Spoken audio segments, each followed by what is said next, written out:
Africa saying the choice thought podcast and every conversation or goes beyond the thinking, beyond the obvious. And today I have my special guest.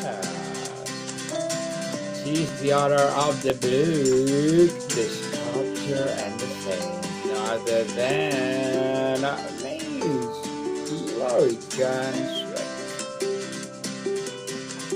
Welcome, welcome, Hi. welcome, welcome, Miss Lori. And can you please introduce more about yourself? That I know. Thank you, Daniel. It's always a pleasure to visit with you. My doctorate is in philosophy and religion. I write books about women whose agency in the world's spiritual traditions I feel like has been overlooked and not given the credit that it's due. And I'm here to talk with you today about the process of doing that. Indeed, and thank you so much for sharing your knowledge and wisdom to the world. And hoping for more and more empowering the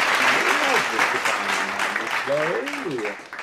And today, yes, writing process of your books. Your novels often delve into a deep history and spiritual themes. What is the spark for you? Is it a specific historical figure, an artifact, or philosophical question, or something else entirely?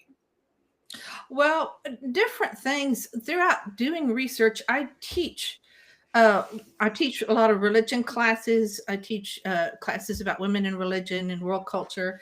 And as I teach and I write and I learn, I come across different women who I think have done extraordinary things. And my method is to, first of all, if I find somebody I'm interested in writing about, of course, I just look and exhaustively read what's out there readily to the public and what is known about them. And then I go back and do scholarly research. Since I teach for universities, I have access to academic libraries. So I'm able to find out if there's been any new like evidence about not necessarily just this person, but about the time that they lived in, about the culture that they lived in. Um, Archaeologists and anthropologists lately can date things that they find so accurately. They can tell more and more and more about what was going on in cultures in the past, or in earlier centuries. So the next thing I do is a pretty exhaustive search and see if there's anything new about what was going on then that I might be able to couple with what we know about them, just in the popular sense. And then things start to happen. Things occur. I get ideas. When you put these things together, you start to see patterns, and you can start to trace what their life might have really been like. So that's my process and sort of the spark that gets me going and researching. And I'm a total nerd. I love research. I do a lot of it. But it's like detective work for me. It's like really fun, gratifying, solving a mystery detective work.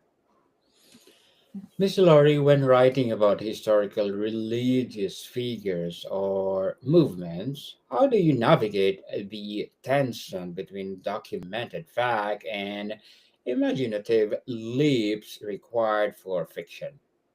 Oh, that's such a good question, Daniel. And I wish I had just one good answer for you because it's a trick, but that's part of the fun. Once I go through and I find basically what I want to say about this person, then I go through. I'm a plotter, not a pantser. They call it when you're writing fiction. Plotters outline and have a real process. Pantsers just kind of go by the seat of their pants and make it up as they go along. Since I'm talking about women, most of whom are actual figures, I plotted into a fiction style rise and fall, climax, denouement, sort of an outline, and work with it from there. Of course, it moves and changes from that point on. But how staying true is very important to me, especially if I'm talking about a real person, to stay true to what their life was like. And when that's my main purpose in writing is what their life was really like and what they really did, and sharing that with the world, but doing that in a way that's entertaining from a fiction standpoint. And it depends on how much we know about this person. For example, Saint Cecilia, the saint that's highlighted in the sculpture and the saint, lived in ancient Rome, and a lot of flowery things were written about her life, and how she was married off to a beautiful young man, and happily ever after love, and she kept her virginity intact because she was in love with Jesus, and he was fine with all that. So you go through and you look at these stories as they've been presented to us through history, through a certain agenda, if you will, and then you go back and research what was really going on at this time. So I found out that we know that from like funerary sites, the statues of families that were sculpted and were left by these families cemeteries. Usually there was a very old man with a very young, almost a girl, as his wife. So from that we can kind of infer that women of rank at that time were married off to much older men. When their wives died, they would marry young girls as soon as they were old enough to bear children. So little things like this, when you go back and dig up history and then you compare it to what's being said, you start to get a real picture of what their life might have really been like. And that's what I do. Interesting, Miss Laurie. Do you or do your protagonists' voices come to you full form? Or do you discover their personalities and motivations gradually as you research and write? I think in order to write well, you have to have a really good idea from the start what that personality is like. And as I'm doing my research and this depth of research, I start to hear them talk to me. And then when I write, of course, you have to become that person. And then I allow them to talk through me. But once character is established, and I have the help of history, once you get a good character going, they kind of help you write the story. They do what they're going to do. Uh, it's like you're writing it with them, if you will. Does that make sense? Makes sense, Miss Jody. Makes sense. Your settings like ancient temples or medieval monasteries feel like characters themselves. How do you go about reaching and then authentically recreating these sacred spaces in a way that feels immersive but not like a textbook? Well, for this particular book, The Sculptor and the Saint, I actually went to Rome twice. And once, when the book was just a thought in my mind.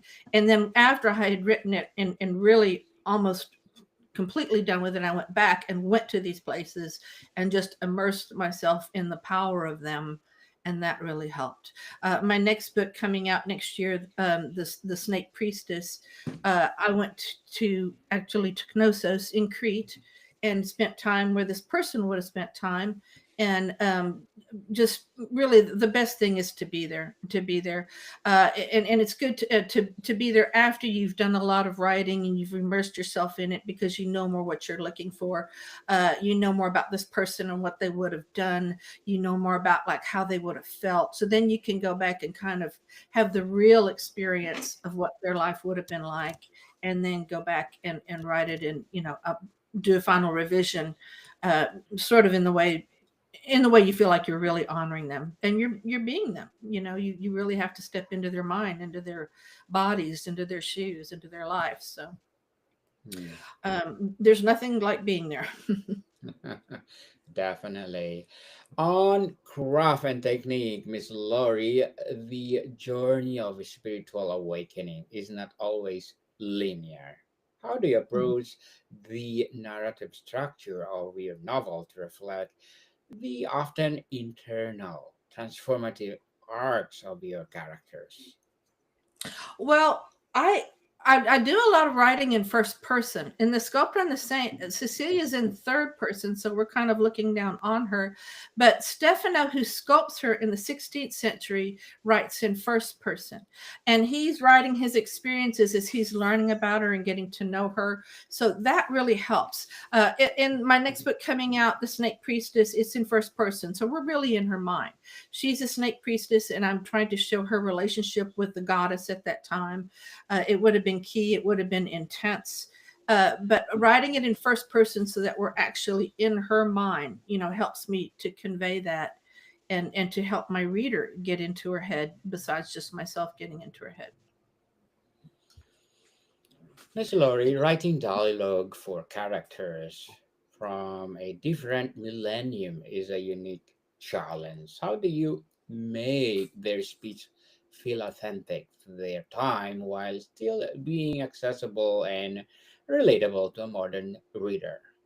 Oh, that's a really good question too, because if you get too involved in ancient dialogue, it's very hard for anybody to read.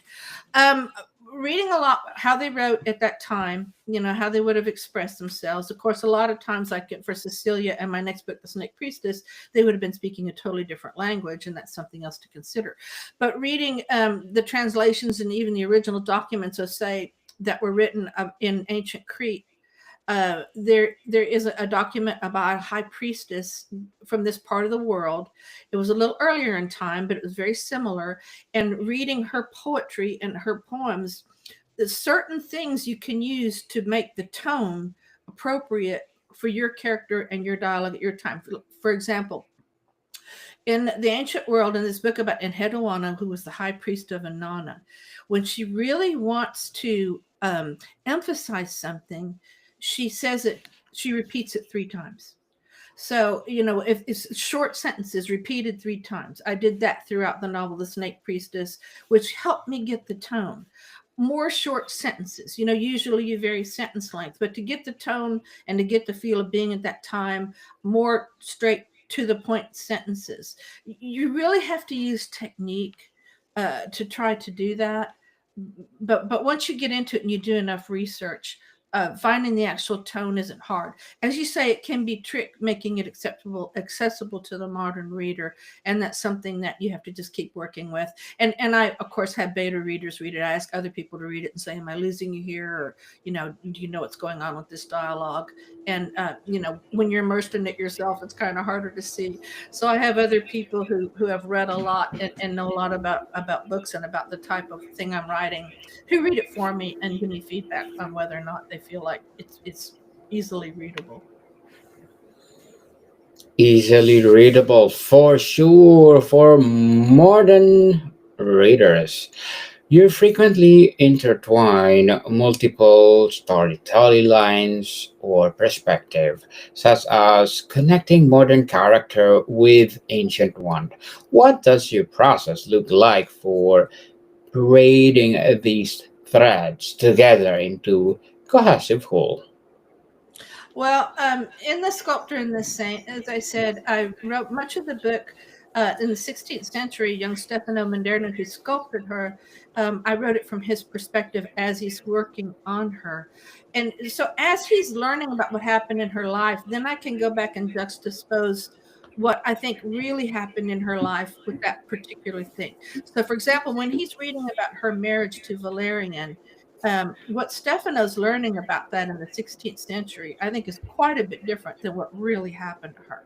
So having him, you know, read what's going on, what has been recorded about her, what the church believes about and teaches about her, and then going back in her time and saying what I think really happened to her really shows how history is telescoped and how we're looking at this person in ancient history, and it might not be what their life was really like. And I think this happened a lot to women in patriarchal cultures.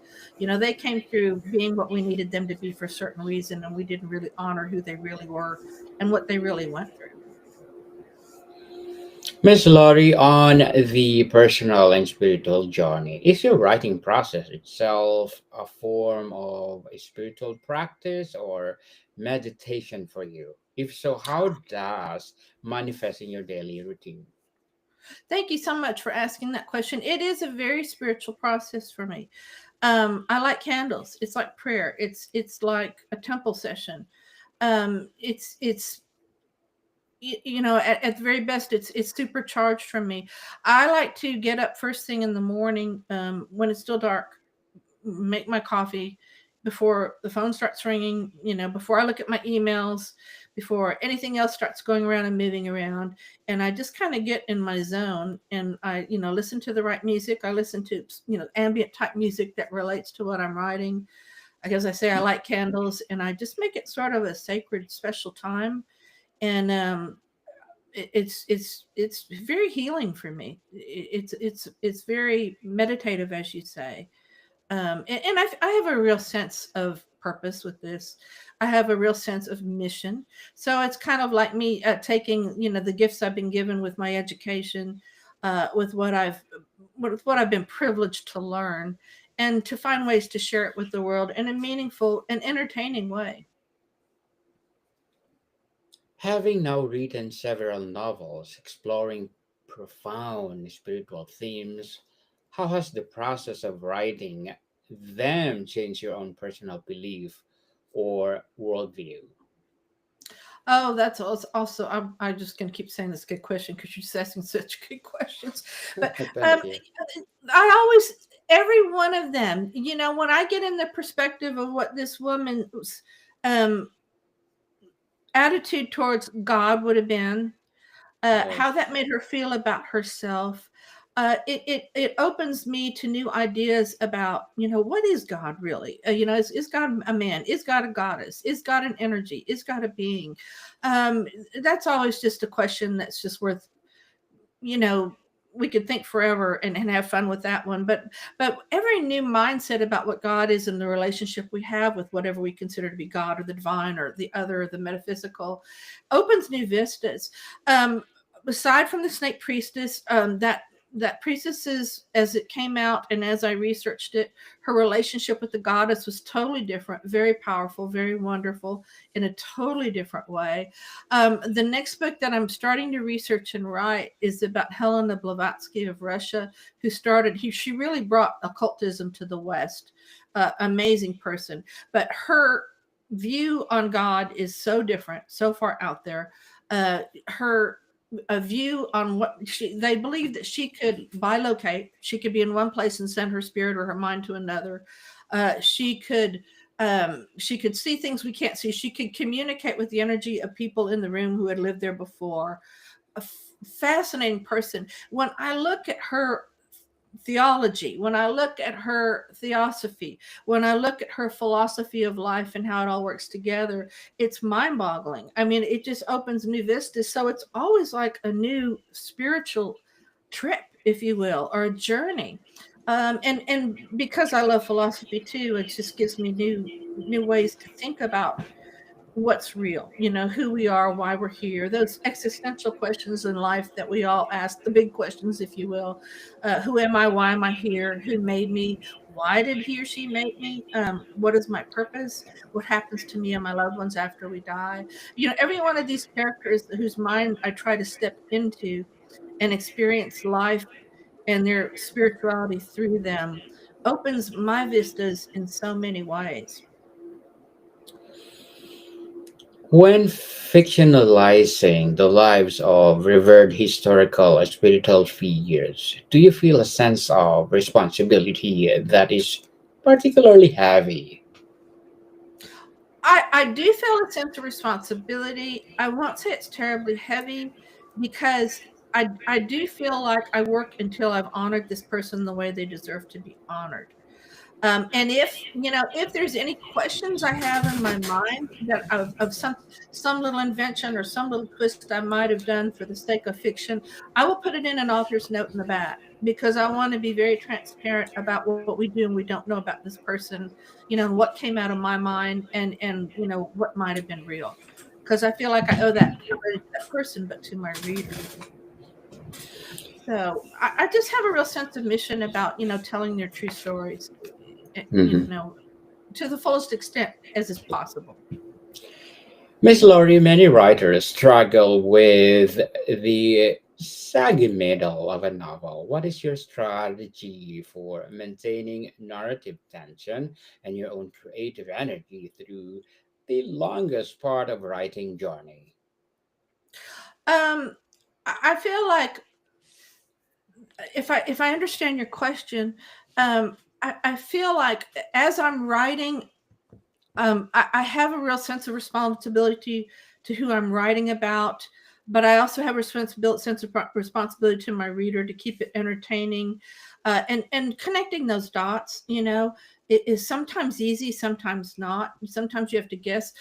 For example, the next book I have coming out, The Snake Priestess, I'm kind of drawing on a figure, if you will, and not a necessary definite person. And there's so much we don't know about that civilization that I had a lot more room to wander freely through that narrative, you know. But I still believe I need to base it on as much research as I can about what really would have happened at that time. Now, Helena Blavatsky, the next novel I intend to write, because this woman's amazing and everybody needs to know about her. But she wrote extensively herself, and it's very esoteric. She wrote in code. I mean, it's not easy to decipher what's going on in it. There's been a lot written about her.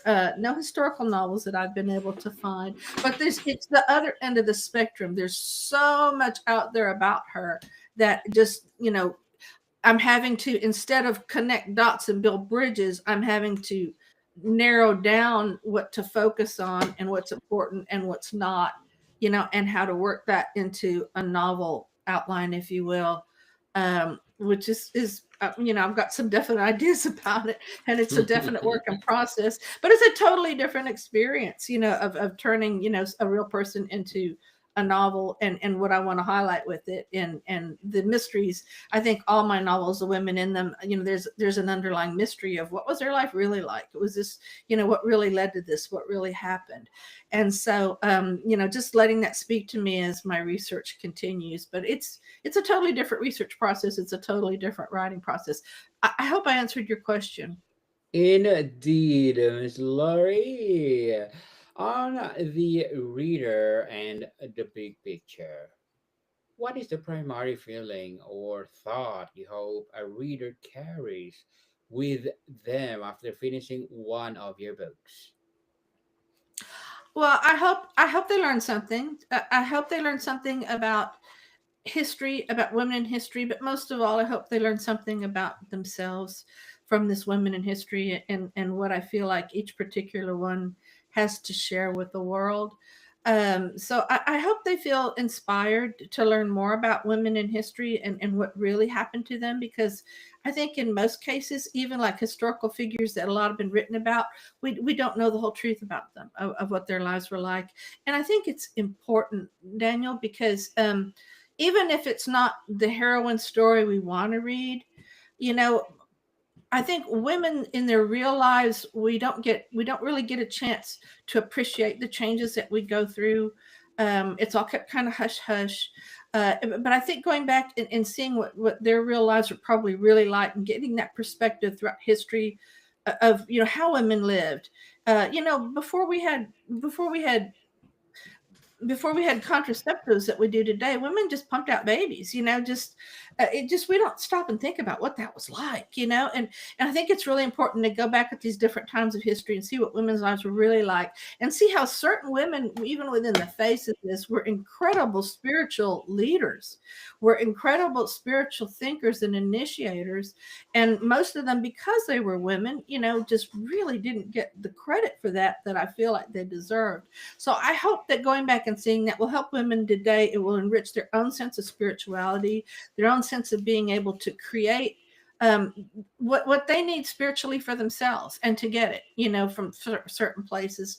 Uh, I think that's really important for people to be whole people, to be able to define their own relationship with divinity and how they want to express that. So I think after all of the walking around that and talking around that, that's probably the pith of what I would like to accomplish for my reader. Yes, for sure. Miss Laurie, beyond telling a compelling story, what is the deeper work you hope your writing accomplishes in the world? Well, I just hope, I really hope that it gives women, all people, you know, men and women, but women especially, a sense of more of a deeper heritage and religion that than we realize that we have. And because of that, that they, you know, will have the chances to create religious systems that work for them and for their particular needs. And much more could be said about that, but without going off the deep end of that, I love writing. I love the writing process. I love, you know, making it literary and trying to make it beautiful. I just love writing, and so I hope people get a chance to appreciate the art of writing through reading my books.